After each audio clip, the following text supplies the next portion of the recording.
College bunk કરીને સ્વીકૃતિ સવારના પહોરમાં કોઝી કોર્નર કાફે પહોંચી ગઈ. કાફે હજુ તો માંડ ખુલ્યું હતું. અંદર સાફ સફાઈ ચાલી રહેલી. કોઈ ગ્રાહક દેખાતું નહોતું. સ્વીકૃતિએ આસપાસ નજર કરી. કાફેના સ્ટાફ સિવાય બીજું કોઈ દેખાયું નહીં. એ થોડી ગભરાયેલી હતી, પણ કોઈ અજાણ્યાને મળવાનો રોમાંચ પણ હતો. એ જ સમયે એનું ધ્યાન કાફેની બહાર લટકાડેલા એક વ્હાઇટ બોર્ડ પર પડ્યું. બોર્ડ પર મોટા અક્ષરોમાં લખાયેલું હતું, એક કથા કમાવી આપશે. આ શીર્ષક માત્ર નવતર જ નહીં, વિચિત્ર પણ હતું.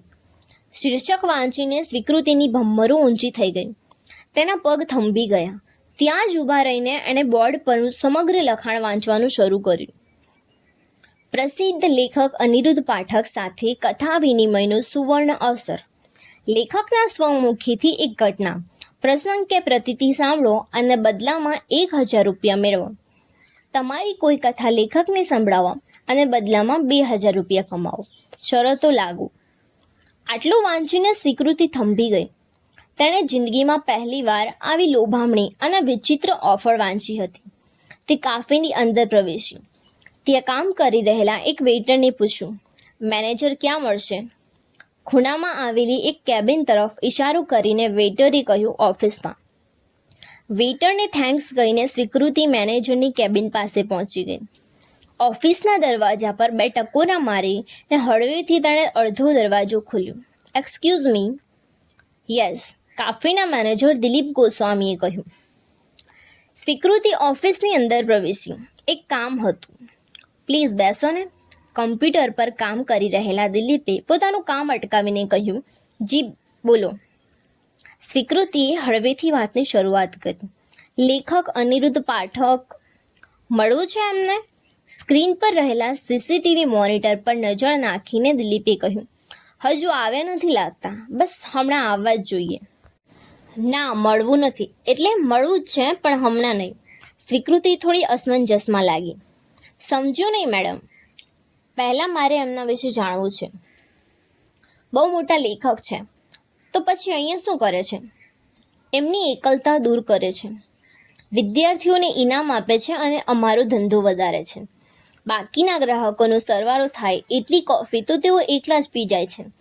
સાથે જેમને પીવડાવે એ તો અલગ. વ્યસની છે કે શું? હા, ચોપડીઓના. એટલે ખબર નહીં, કોઈ ધૂની માણસ છે. પોતાના જ વિશ્વમાં ખોવાયેલા રહે છે.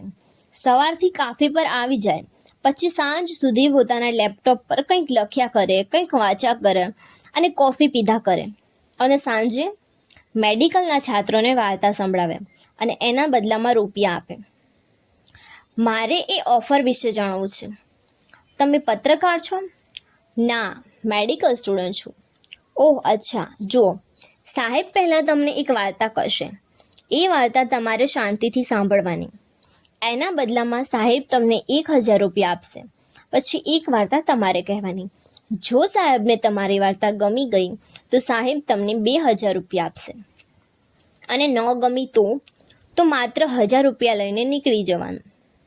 ધારો કે મારી કોઈ વાર્તા કહેવી જ ન હોય તો હું માત્ર એમની વાર્તા સાંભળીને નીકળી જાઉં તો ચાલે ને?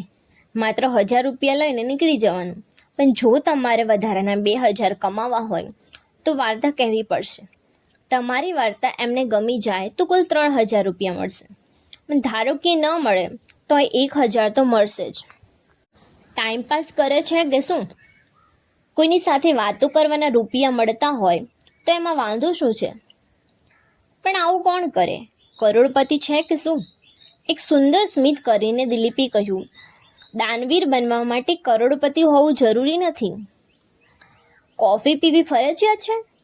કોફી, ચા, ગ્રીન ટી, જે ફાવે તે. મારે કશું જ ન પીવું હોય તો? એક ખંદો હાસ્ય કરીને દિલીપે કહ્યું, જો કશું જ ઓર્ડર નહીં કરો તો કાફે કેવી રીતે ચાલશે? ઓહ, પણ એનું બિલ સાહેબ ચૂકવશે, એની તમે ચિંતા ન કરો. સારું, હું નીકળું કહીને સ્વીકૃતિ ઊભી થઈ. વિચારી જુઓ મેડમ, તમારે તો કશું જ ગુમાવવાનું નથી, સમય સિવાય. દિલીપે કહ્યું. ખરાબ સમય સિવાય, સ્વીકૃતિ મનમાં બોલી. પછી દિલીપને પૂછ્યું, અચ્છા, આ 2 દિવસમાં કોઈ 3000 રૂપિયા જીત્યું છે? ના. દિલીપે નકારમાં માથું ધુણાવ્યું. કોઈ જીતશે પણ નહીં. એના 2 કારણો છે. પહેલું તો એ કે સાંજે જે છોકરાઓ આવે છે એમનો હેતુ માત્ર 1000 રૂપિયા કમાવાનો જ હોય છે. એમને એક્સ્ટ્રા 2000 નથી જોઈતા. અને બીજું, એમની વાર્તામાં દમ પણ નથી હોતો. એવું હું નહીં, સાહેબ કહેતા હતા. સ્વીકૃતિના ચહેરા પર એક સુંદર મજાનું સ્મિત ઉગ્યું. મેનેજરને થેન્ક યુ કહીને એ કાફીના એક ટેબલ પર બેઠી. 1000ને બદલે હવે તો 3000 મળી શકે તેમ હતા. તે વિચારવા લાગી કે માત્ર એક વાર્તા સાંભળી અને સંભળાવીને પોતે કેટલી સરળતાથી રૂપિયા કમાઈ શકશે. પણ એની સામે સૌથી મોટો પ્રશ્ન એ હતો કે અનિરુદ્ધ પાઠકને ગમી જાય એવી વાર્તા લાવવી ક્યાંથી? જો 2 દિવસમાં આટલા બધા વિદ્યાર્થીઓ પ્રયત્ન કરી ચૂક્યા હોય તો હું શું નવું કરવાની? પણ પ્રયત્ન તો કરવા દે, એવું વિચારીને તેણે ગૂગલ પર વાર્તાઓ શોધવાની શરૂઆત કરી. ChatGPTને કહ્યું, ટેલ મી અ ગુડ સ્ટોરી. અને થોડી જ ક્ષણોમાં ChatGPTએ 3-4 વાર્તાઓ લખી નાખી. પણ એમાંથી અનિરુદ્ધ પાઠકને કઈ ગમશે એવું વિચારતી સ્વીકૃતિ કાફેમાં આંટા મારવા લાગી. ત્યાં એની નજર ખૂણામાં આવેલા એક ટેબલ પર પડી. ત્યાં ખૂબ બધા પુસ્તકો હતા, એક લેપટોપ હતું. સ્વીકૃતિ એ ટેબલ પાસે પહોંચી. ત્યાં પડેલા પુસ્તકો ઉથલાવવા લાગી. નક્કી આ ટેબલ પર અનિરુદ્ધ પાઠક બેસતા હોવા જોઈએ એવું મનોમન વિચારી રહી હતી. એ જ સમયે પાછળથી એક અવાજ સંભળાયો. કોલેજ બંક કરી છે કે શું? સ્વીકૃતિએ તરત પાછું વળીને જોયું અને સ્તબ્ધ થઈ ગઈ. આંખો આંજી નાખે એવું તેજસ્વી અને પ્રભાવશાળી વ્યક્તિત્વ ધરાવતા અનિરુદ્ધ પાઠક તેની સામે ઊભા હતા. ઉંમર 45ની આસપાસ, સાધારણ બાંધો, ઊંચાઈ 5 ફૂટ ને 3 ઇંચ, લંબગોળ ચહેરો, ચહેરા પર રીમલેસ ચશ્મા અને ચશ્માની પાછળ કરુણામય આંખો, નિર્દોષ હાસ્ય અને સૌમ્ય અવાજ. એ આળસ હોય કે ઈચ્છા, સમયનો અભાવ હોય કે બેપરવાઈ, પણ સફેદ વાળને કાળા કરવાની કે ઓળવાની જહેમત વગર એમને પોતાના હાલ પર સ્વતંત્ર છોડી દેવાયેલા.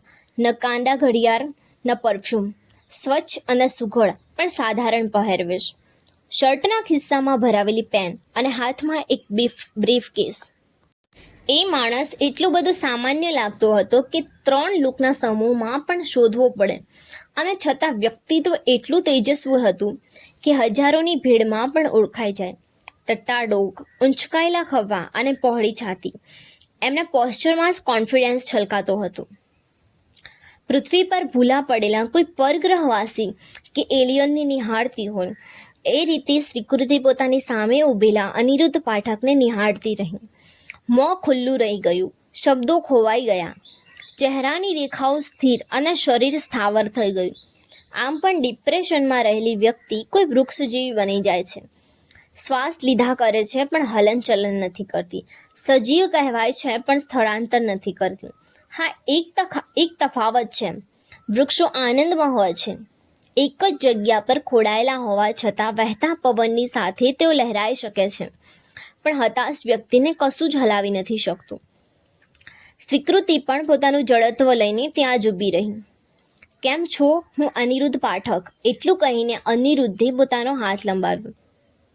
તેમની સાથે હસ્તધૂનન હેન્ડશેક કરતા સ્વીકૃતિએ કહ્યું, હેલો સર, હું સ્વીકૃતિ. બેસ, પ્લીઝ મેક યોરસેલ્ફ કમ્ફર્ટેબલ, અનિરુદ્ધે કહ્યું અને પોતાની ટેબલ પર બેસી ગયો. એની બરાબર સામે સ્વીકૃતિ પણ બેસી ગઈ. અનિરુદ્ધે હળવેથી પોતાની બ્રીફ કેસ બાજુમાં મૂકી દીધી. સ્વીકૃતિ, એટલું બોલીને અનિરુદ્ધે એક લાંબો વિરામ લીધો. પછી કહ્યું, સરસ નામ છે, કોણે પાડ્યું? મમ્મીએ. ફિક્કો સ્માઇલ કરીને સ્વીકૃતિએ કહ્યું. તમને કેવી રીતે ખબર પડી કે હું કોલેજ બંક કરીને આવી છું? અનિરુદ્ધ થોડો મલકાયો. પછી કહ્યું, સ્કૂલ યુનિફોર્મ તો તે પહેર્યો નથી. બેરોજગાર લોકો કાફેમાં નહીં, નોકરીની શોધમાં ભટકતા હોય છે, અને જેમની પાસે રોજગાર છે તેમને સવારમાં વાર્તા સાંભળવાનો સમય નથી હોતો.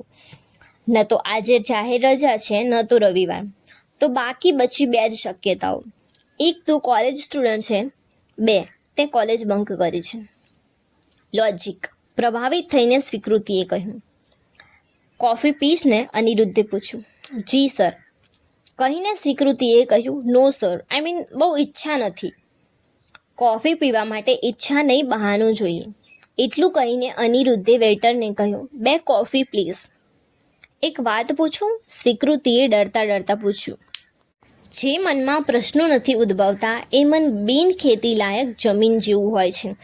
એમાં મકાનો બાંધી શકાય, કશું ઉગાડી ન શકાય, એના પર ચણતર થાય, પાક ન ઉગે. એટલું કહીને અનિરુદ્ધ હસ્યો અને કહ્યું, પૂછ. અને હા, પ્રશ્ન પૂછવા માટે હવેથી પરવાનગી લેવાની જરૂર નથી. જવાબ શોધવા એ સ્વસ્થ આદત છે. પહેલી 10 જ મિનિટમાં સ્વીકૃતિને ખ્યાલ આવી ગયો કે કોલેજ બંક કરીને તેણે ભૂલ નથી કરી. અનિરુદ્ધના મુખેથી નીકળેલા પ્રારંભિક વાક્યો જ એટલું સાબિત કરવા પર્યાપ્ત હતા કે આ કોઈક અસાધારણ વ્યક્તિ છે. ક્યાં તો જ્ઞાની છે, કાં તો સાધક, કાં તો પ્રખર બુદ્ધિજીવી છે, કાં તો બુદ્ધિજીવી હોવાનો ઢોંગ કરે છે. જે હોય તે, એનું વ્યક્તિત્વ ચુંબકીય તો હતું જ.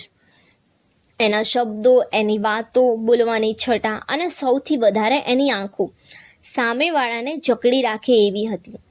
કોઈ આંખોમાં આટલું બધું ઊંડાણ આ પહેલાં સ્વીકૃતિએ ક્યારેય નહોતું જોયું. કંઈ કેટલાય રહસ્યો પડ્યા હશે એ આંખોમાં, એવું વિચારતી સ્વીકૃતિ અનિરુદ્ધની આંખોમાં ખોવાઈ ગઈ. તું કંઈક પૂછવાની હતી, ચપટી વગાડીને અનિરુદ્ધે કહ્યું. એ જ સમયે ટેબલ પર 2 કોફી મૂકવામાં આવી. કોફીની સામે જોઈને થોડા ખચકાટ સાથે સ્વીકૃતિએ કહ્યું, ખરાબ ન લગાડતા. પણ અનિરુદ્ધ શાંતિથી સ્વીકૃતિના આગલા વાક્યની રાહ જોતો રહ્યો. મારી ફ્રેન્ડ કહેતી હતી કે કદાચ આ કોફીમાં ડ્રગ્સ નાખેલા હશે. આ સાંભળીને અનિરુદ્ધ ખડખડાટ હસવા લાગ્યો. ક્યાંય સુધી અનિરુદ્ધ એ હાસ્યને રોકી ન શક્યો. નિર્દોષ ચહેરા સાથે સ્વીકૃતિ અનિરુદ્ધના હાસ્યને નિહાળતી રહી. પોતાનું દીર્ઘ હાસ્ય સમ્યા પછી અનિરુદ્ધે કહ્યું, નશો કરવા માટે કોફી પર્યાપ્ત છે, એમાં કશું ઉમેરવાની જરૂર નથી. બીજી વાત, એક લેખકનું કામ માનવીય સંવેદનાઓને ધારદાર બનાવવાનું છે, એને બુઠ્ઠી કરવાનું નથી. અને સૌથી મહત્ત્વની ત્રીજી વાત. એટલું બોલીને અનિરુદ્ધ અટકી ગયો. પછી ઈશારો કરીને સ્વીકૃતિને થોડું નજીક આવવા કહ્યું. સ્વીકૃતિ હળવીથી અનિરુદ્ધના ચહેરાની નજીક આવી. એ સમયે એકદમ ધીમા સ્વરે અનિરુદ્ધે કહ્યું, મને જેલમાં લખવાનું નહીં ફાવે. એટલું કહીને ફરી પાછો એ હસવા લાગ્યો. અનિરુદ્ધના તર્ક અને રમૂજથી સ્વીકૃતિ પણ હળવી થઈ ગઈ. ભલેને ક્ષણિક અને આછું, પરંતુ તેના ચહેરા પર હાસ્ય ઉગ્યું. કારણ કે જેલમાં લેપટોપ નથી આપતા ને, અનિરુદ્ધે કહ્યું, અને કાગળ પેનથી લખતા મને ફાવતું નથી. એક લેખક ઓક્સિજન વગર જીવતો રહી શકશે, પણ એની અભિવ્યક્તિ વગર નહીં. એટલે આ તબક્કે તો જેલમાં જવાનો મારો કોઈ ઈરાદો નથી. પછી કોફીના બંને કપ સ્વીકૃતિની સામે રાખીને અનિરુદ્ધે કહ્યું, તો મેડમ સ્વીકૃતિ, ચૂઝ યોર પોઈઝન. હું આંખો બંધ કરીશ અને તમારો કપ તમે પસંદ કરો, જેથી કરીને તમારા મનમાં કોઈ રહી સહી શંકા હોય તો એનું પણ સમાધાન આવી જાય. એટલું કહીને અનિરુદ્ધે આંખો બંધ કરી દીધી.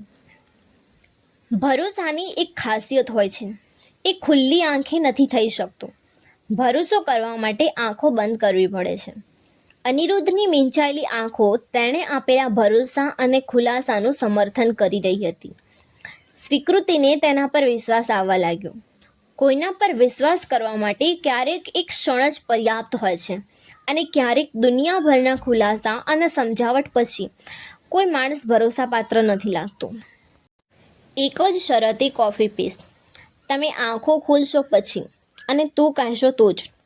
અનિરુદ્ધે તરત આંખો ખોલી અને કહ્યું, હું તો તને તું જ કહું છું ને.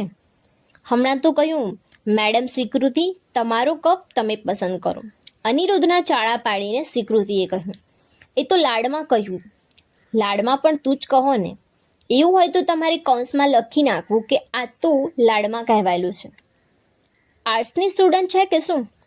ના, મેડિકલ સ્ટુડન્ટ છું. ઇમ્પ્રેસિવ. જરાય નથી. I hate medicine. તો પછી મેડિકલ કોલેજમાં શું કરે છે? મમ્મીનું સપનું હતું કે હું ડૉક્ટર બનું, તો એનું સપનું પૂરું કરી રહી છું. અને તારું સપનું? સ્વીકૃતિ અચાનક શાંત થઈ ગઈ, કંઈક વિચારવા લાગી.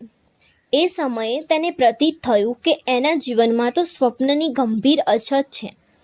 આટલા વર્ષોમાં આજ સુધી કોઈએ તેને પૂછ્યું જ નહોતું કે તારું સપનું શું છે. એક સરળ પ્રશ્ન જે આજ સુધી તેણે ક્યારેય સાંભળ્યું નહોતું, એનો જવાબ તો એને ક્યાંથી ખબર હોય? અનિરુદ્ધ પાઠક જેવા પ્રબુદ્ધ લેખકને જવાબ શું આપવો કે એનું સપનું શું છે.